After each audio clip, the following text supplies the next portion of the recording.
idea of what we wanted to achieve when we set out to build the title on the Wii U. So first and foremost, we wanted to bring the next-gen engine to the Nintendo console for the first time ever. So this is the award-winning engine that you see on the 360 and the PS3. We have made the best FIFA game ever on the Nintendo. Secondly, and just as importantly, is that we wanted to bring a unique experience to the Wii U. The Wii U device is very unique in what it can give to the user, and we wanted to make sure we utilize that and gave an experience that you can only get on the Wii U. We also wanted to enhance gameplay at various levels, so single-player gameplay, but over and above that, also with the Wii U, there's a different demographic, a much more casual demographic. So we wanted to bring those guys in and allow them a new experience, a new way to play FIFA. And on that vein, accessibility, opening up the game to FIFA consumers of any level of expertise. So if your dad can use a mobile, he can now play FIFA. So that was important to us, to embrace the casual demographic of the Wii U and ensure anyone could play our game. So just before we get to the live demo, obviously the caveat to that is we are showing unfinished software on early versions of the hardware. So you may see frame rate drops and so on and so forth. So just bear with us.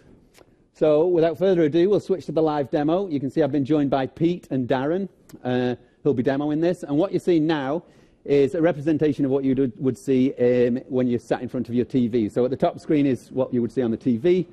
And then on the bottom is what you would see on the Wii U gamepad. So we're going to look at single player first. And it's important to say one of our core goals was also that we didn't want to break the experience for those people who've played FIFA on the 360 or PS3. If you want to play on the Wii U, you can play exactly the same way you would on those consoles. What you're about to see is just additional functionality that enhances single-player gameplay. So all optional, you can choose to use them if you will. And one of the key ones we wanted to do was set pieces. We find a lot of casual gamers don't get the set pieces, or they don't feel they have a right level of control in 360 PS3. And this is also a great way to utilize the uniqueness of the Wii U. So the existing system is there if you want to use it, but what you're going to see now is Pete is going to lift the Wii U gamepad, and he's now looking through that gamepad into the world, kind of virtual reality based almost, in the sense that it puts you on the pitch. He can have a look around, he can take in the majesty of the Emirates Stadium before he takes this kick. But obviously the primary function is to take the kick. So what we're seeing here is you'll see the aiming reticule there. You can also apply curve with the left stick, so you can curve left or right. And then you can take the shot. So it puts much more precision in the hands of the user. We'll see how he does here. Oh, good effort. So one of the key things also is we didn't want to make it too easy. So the level of difficulty is retained. It scales through the difficulty levels. It's not a gimmicky way to score all the time. So still in single player, we'll see a couple of features here. So one of them that we wanted to improve was the ability to shoot. Casual gamers often feel that there's a little bit of hit and hope in FIFA, in the sense that when you press the shoot button, where the ball goes, it feels a bit random unless you're a super hardcore user. So what we wanted to do is a feature we called shake and shoot. So what that is if you're in a shooting position, you can choose to give the controller a little shake, or alternatively press the L3 button. There's two ways to trigger it. And what that will then do is bring up a representation of the goal on the Wii U gamepad screen.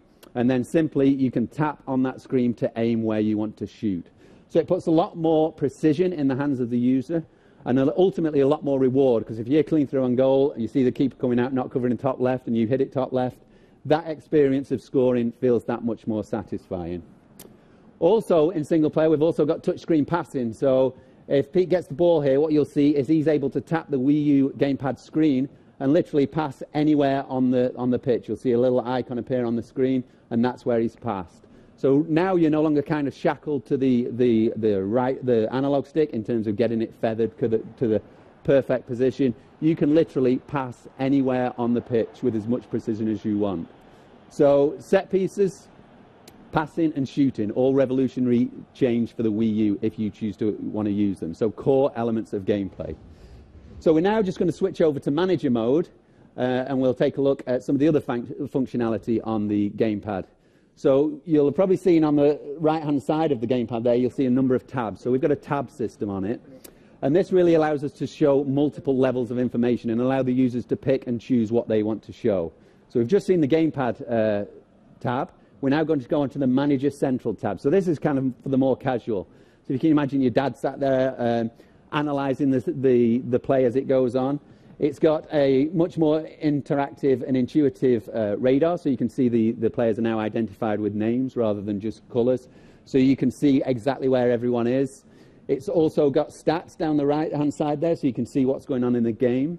Those are interactive stats, so if we tap through a few of those, you can see where the goals are coming from, where the shots are coming from. So you can really see what's going on and make adjustments accordingly. So you change your tactics, change your formations. You can also tap on any player on the field, whether it be your team or your opponent. So we're playing Arsenal here, so we can maybe tap on Van Persie and see his stats.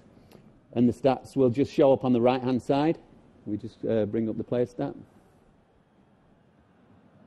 Okay, so the player stats is not triggering right now, so that's one of the caveats we spoke of. So what you will see is the player stats down the right-hand side. You'll see all his shots, his speed, his match rating. So you can really analyse exactly what's going on in the game. It gives you a window onto statistics like never before, all while the game is playing. So we'll now go on to the next tab. So this is the substitutions tab. So all this functionality is obviously available in 360 PS3, but what you currently have to do is pause the game to make these changes, and what it creates is a much more interrupted flow. So now all of this is able to do on the fly, in real time. So a game of FIFA in Wii U is a much more flowing, immersive experience as a result.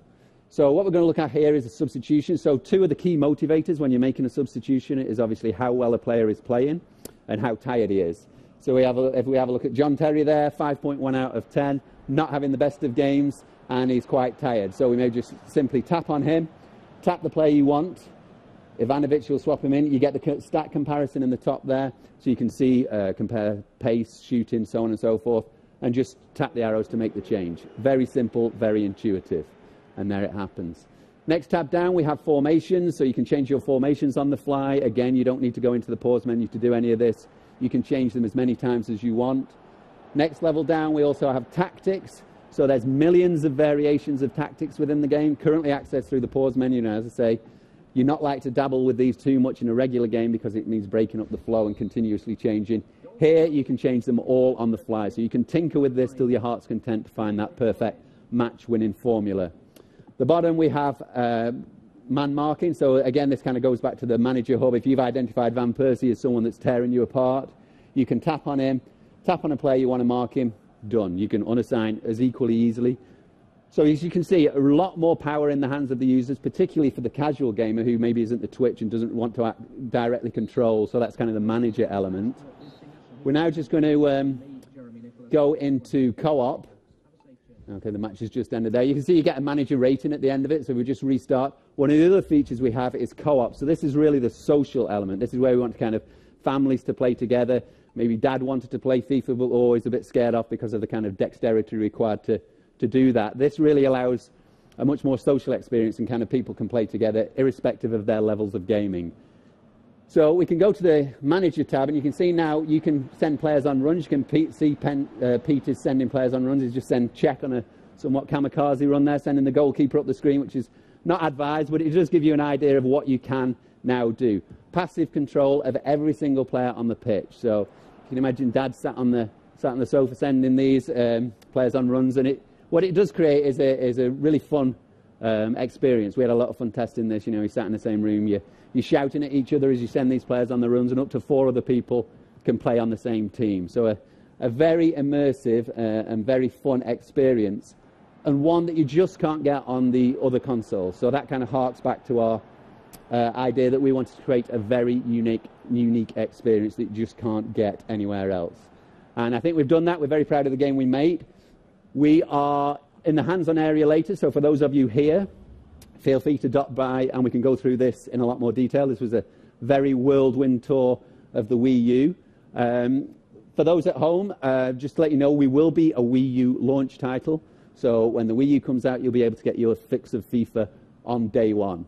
So thank you very much for your time. As I say, drop by, please, and we'll be able to show you in more detail. For now, I will hand over to Nick Vish, Vice President of Global Media on Social.